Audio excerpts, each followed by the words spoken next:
ओम शांति। 14 अप्रैल 2023 के बाबा के महावाक्य।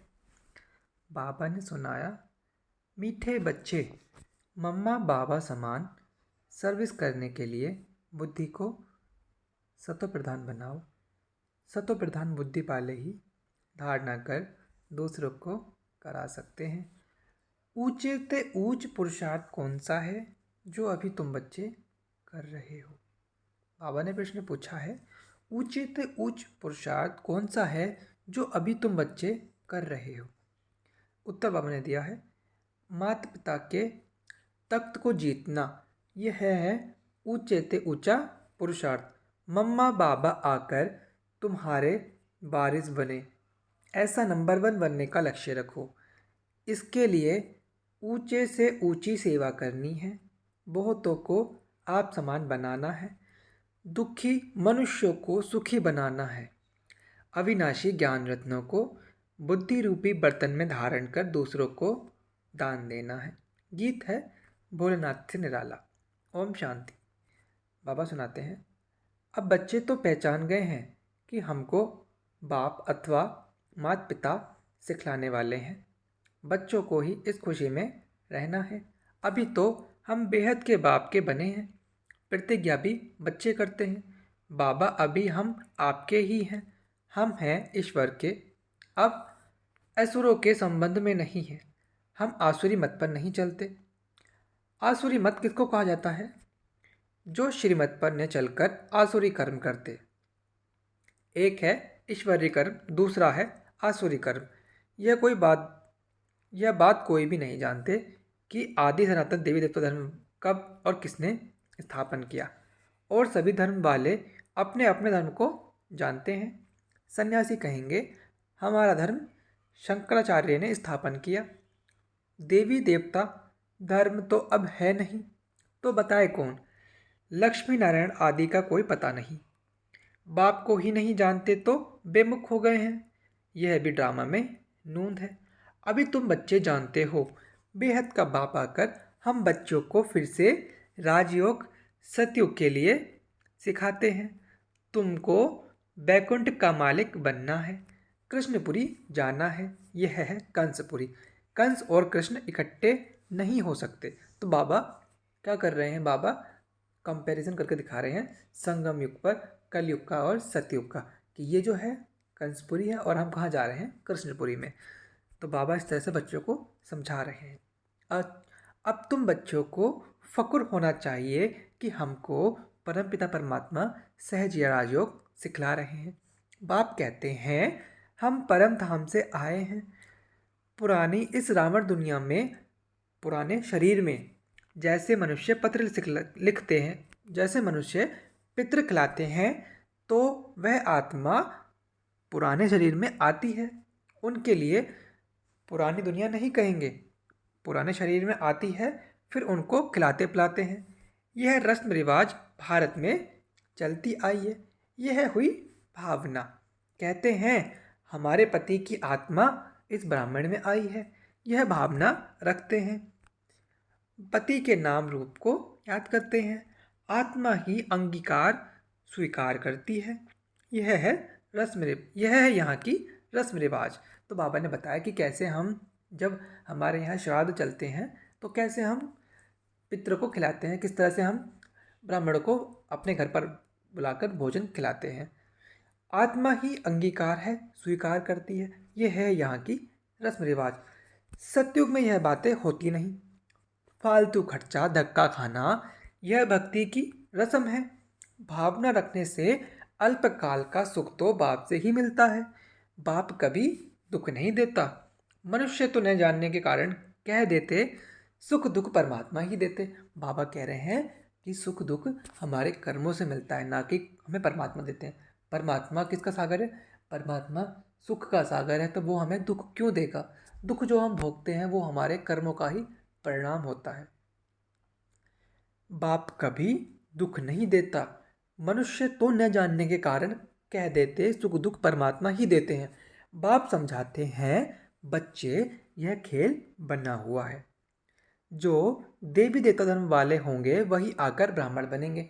अब ऐसा नहीं है कि हम सबको ज्ञान देंगे बाबा का तो सब बाबा के बच्चे बन जाएंगे, सब नहीं बनेंगे। सिर्फ वही आत्मा बाबा के बच्चे बनेंगे जो बाबा के बच्चे पहले बने थे, हूबहू 5,000 वर्ष की पुनरावृत्ति होती है। मालूम पड़ जाता है यह हमारे कुल का है, इसने बहुत भक्ति की है। जैसे कोई अच्छा पढ़ता है तो पद भी अच्छा मिलता है, वैसे जिन्होंने बहुत भक्ति की है बाप आकर कहते हैं अब मैं उन्हों को भक्ति का फल देने आया हूँ। तो हमने बहुत भक्ति की है तभी तो हमें ये फल मिला है ना, कि बाबा हमें सम्मुख आकर पढ़ाते हैं, जिसके लिए दुनिया लाइन लगाकर खड़ी है और वो हमें सम्मुख आकर पढ़ाते हैं। कितनी खुशी की बात है। भक्ति में तो दुख है ना, कितना भटकना पड़ता है। बताइए कहाँ कहाँ जाते हैं, कोई केदारनाथ जाता है, कोई बद्रीनाथ जाता है, कोई रामेश्वरम जाता है, कोई काशी विश्वनाथ जाता है, तो कितनी जगह जाते हैं भक्ति में। अब मैं तुमको सब दुखों से दूर करता हूँ, अगर श्रीमत पर चलते रहेंगे तो बाप कभी उल्टी मत नहीं देंगे। तो बाबा कह रहे हैं आप हमेशा श्रीमत पर चलो तो आपको श्रीमत मिलेगी। सम्मुख आकर श्रीमत देते हैं, ऐसे नहीं कहेंगे रावण कोई चीज़ है जो बुद्धि में बैठ मत देते हैं। यह सब ड्रामा में नूंद है। मनुष्य बिल्कुल ही पतित बन जाते हैं, किसके कारण? माया के कारण। तुम जानते हो हम देवता बनेंगे, फिर आधा कल्प के बाद पतित बनना शुरू कर देंगे। मीन्स सतयुग और त्रेता में रहते हैं हम, सतयुग एकदम पतित पावन, और कलयुग और द्वापर में हम बन जाते हैं क्या? पतित। यह बाबा भी अनुभवी बुजुर्ग था। कौन? ब्रह्मा बाबा के लिए बाबा कह रहे हैं, शिव बाबा कह रहे हैं ब्रह्मा बाबा के लिए। यह बाबा भी तो अनुभवी बुजुर्ग था। साधु संत आदि सभी देखे हैं, शास्त्र भी पढ़े हैं। बाप जरूर अनुभवी रथ में ही आते होंगे, उसकी भी कोई जरूर हिस्ट्री होगी कि भगवान ने एक ही रथ क्यों लिया। भागीरथ अर्थात भाग्यशाली रथ गाया हुआ है। कहते हैं भागीरथ से गंगा निकली, अब पानी की गंगा तो निकल नहीं सकती। आगे हम भी समझते थे भाग्यशाली रथ तो यह ब्रह्मा का हुआ ना, जिससे परमपिता परमात्मा आते हैं। मनुष्य तो मूझ जाते हैं, इस ब्रह्मा में कैसे आएंगे। तुम इस मनुष्य को ब्रह्मा कहते हो, किसको? ब्रह्मा बाबा को, जिनका नाम क्या है? दादा लेखराज। ब्रह्मा तो भगवान है, सूक्ष्म मतन में रहने वाला है। तुमने फिर मनुष्य को ब्रह्मा बना रखा है, ऐसे ऐसे कहेंगे। बाबा कह रहे हैं अगर आप किसी को बताओगे कि ये ब्रह्मा है तो वो कहेंगे कि तुम तो हमको मूर्ख बनाते हो। ब्रह्मा तो भगवान है जो कि सूक्ष्म मतन में रहते हैं। ऐसे कौन कहेंगे जिनको हम समझाएंगे। यह तो इन्हों की कल्पना है। ब्रह्मा विष्णु शंकर यहाँ कहाँ से आ गए? अरे अरे प्रजापिता ब्रह्मा के मुख से ब्राह्मण पैदा हुए, सो यहाँ होंगे ना। जो हो चुका है सो फिर होगा भी। मुसलमान कैसे आए, क्या क्या हुआ, यह सब फिर भी होगा। तुम ड्रामा के राज को जानते हो और कोई नहीं जानते। वह तो कह देते ड्रामा की आयु लाखों वर्ष है, फिर कहते प्रलय भी होती है। अब श्री कृष्ण अगर आएगा तो सतयुग में आएगा ना, उनको फिर द्वापर में क्यों ले गए हैं? प्रलय तो कभी भी होती रहती हो, प्रलय तो कभी भी होती ही नहीं। गाते भी हैं पतित पावन आओ, तो जरूर आकर दुनिया में पतितों को पावन बनाएंगे ना। बाप कहते हैं मैं आता ही एक बार हूँ पतितों को पावन बनाने। मैं ज्ञान सागर ही सृष्टि के आदि मध्य अंत का राज समझा सकता हूँ। पुरानी दुनिया को नया कैसे बनाता हूँ, सो बैठ बच्चों को समझाता हूँ। वह हद के घर की होती है, यह है बेहद का घर। बाप का तो प्यार रहता है ना, तब तो भक्ति मार्ग में भी इतनी मदद करते हैं। मनुष्य तो कर ना सके। कहते हैं ईश्वर ने सुख का जन्म दिया। किनके पास पैसे बहुत होते हैं तो कहते हैं ईश्वर का दिया है, फिर वह ले लेते हैं तो दुख क्यों होना चाहिए। अब बाप कहते हैं और कोई की बातें न सुनो सिवाय एक बाप के। बाप टीचर गुरु तीनों रूपों में पाठ बजाकर दिखाते हैं। सदगतिदाता एक ही है, अंधों की लाठी एक प्रभु, पतितों को पावन बनाने वाला एक प्रभु। बाप कहते, मैं सब साधुओं का उद्धार करने आता हूँ। बाबा क्या कहते हैं? बाबा सब साधुओं का उद्धार करने आते हैं। बाबा को याद करेंगे तो विकर्मों का बोझा खत्म होगा। याद करने से बुद्धि सोने का बर्तन हो जाएगी। अगर हम याद करेंगे तो बुद्धि क्या बन जाएगी? सोने का बर्तन बन जाएगी। दान करते रहेंगे तो धारणा होती जाएगी। धन दिए धन न घुटे, बाप तुम पर राजी होगा। तुम ब्राह्मण अब अविनाशी ज्ञान रत्नों का दान करते हो। वह शास्त्र जो सुनते हैं उनको ही ज्ञान समझते हैं। वह समझते हैं लाखों की मिल्कियत है परंतु है कौड़ी की। इसलिए बाबा कहते बच्चों की दिल में आना चाहिए, बाप हमारा शिक्षक सदगुरु भी है, साथ ले जाने वाला भी है। मुक्ति जीवन मुक्ति में ले जाएंगे। यह है ज्ञान अमृत। बच्चे स्कूल में पढ़ते हैं तो ब्रह्मचारी रहते हैं। अगर गंदे हो जाते तो पढ़ाई ठंडी हो जाती है, बुद्धि एकदम मलिन हो जाती है। यह फिर है रूहानी विद्या।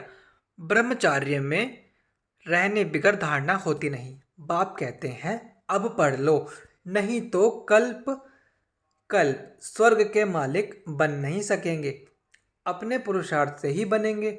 बाप आशीर्वाद करें फिर सबको राजा बना दे। बाप कहते यह तो पढ़ाई है, पढ़ेंगे लिखेंगे तो होंगे नवाब। अगर बुद्धि धक्के खाती रहेगी तो खराब हो जाएंगे। यह बहुत बड़ा कॉलेज है, नाम ही है ब्रह्मा कुमार कुमारियों का ईश्वरीय विश्वविद्यालय। ईश्वर का स्थापन किया हुआ। ईश्वर को ही बाप कहा जाता तो बाप ही टीचर सदगुरु है। यह सिवाय तुम्हारे कोई समझते नहीं। सतगुरु के रूप में सभी को वापस ले जाने वाला है। बाप गारंटी करते हैं मैं सभी को वापस ले जाऊंगा। कहाँ ले जाएंगे? परम धाम में, जिसके लिए तुम आधा कल्प भक्ति करते आए हो। मुक्ति धाम में ले जाऊंगा। फिर जो श्रीमत पर चलेंगे वह बैकुंठ का मालिक बनेंगे। अच्छा, मीठे मीठे शिकिल दे बच्चों प्रति माता पिता बाप दादा का याद प्यार और गुड मॉर्निंग। रूहानी बाप की रूहानी बच्चों को नमस्ते। हम रूहानी बच्चों की रूहानी बाप को नमस्ते। धारणा के लिए मुख्य सार है। पहला बिंदु बाबा ने सुनाया, पढ़ाई को धारण कर दूसरों को पढ़ाने लायक बनाना है। मम्मा बाबा समान सर्विस करनी है। बिंदु नंबर 2 है, अविनाशी ज्ञान रत्नों का दान कर दुखी मनुष्यों को सुखी बनाना है। पढ़ाई अच्छी तरह पढ़नी है। वरदान है बाबा का, साधना और साधन के बैलेंस द्वारा अपनी उन्नति करने वाले ब्लेसिंग के अधिकारी भव। साधनों को आधार बनाने के बजाय अपनी साधना के आधार से साधनों को कार्य में लगाओ। साधनों को आधार बनाने के बजाय अपनी साधना के आधार से साधनों को कार्य में लगाओ। किसी भी साधन को उन्नति का आधार नहीं बनाओ, नहीं तो आधार हिलने के साथ उमंग उत्साह भी हिल जाता है। क्योंकि साधन को आधार बनाने से बाप बीच से निकल जाता है, इसलिए हलचल होती है। साधनों के साथ साधना हो तो हर कार्य में बाप की ब्लेसिंग का अनुभव करेंगे। उमंग उत्साह भी कम नहीं होगा। स्लोगन है बाबा का, अगर मगर के चक्कर से न्यार बनना है तो बाप समान शक्तिशाली बनो। अगर मगर के चक्कर से न्यारे बनना है तो बाप समान शक्तिशाली बनो। ये थी बाबा की आज की मुरली। ओम शांति।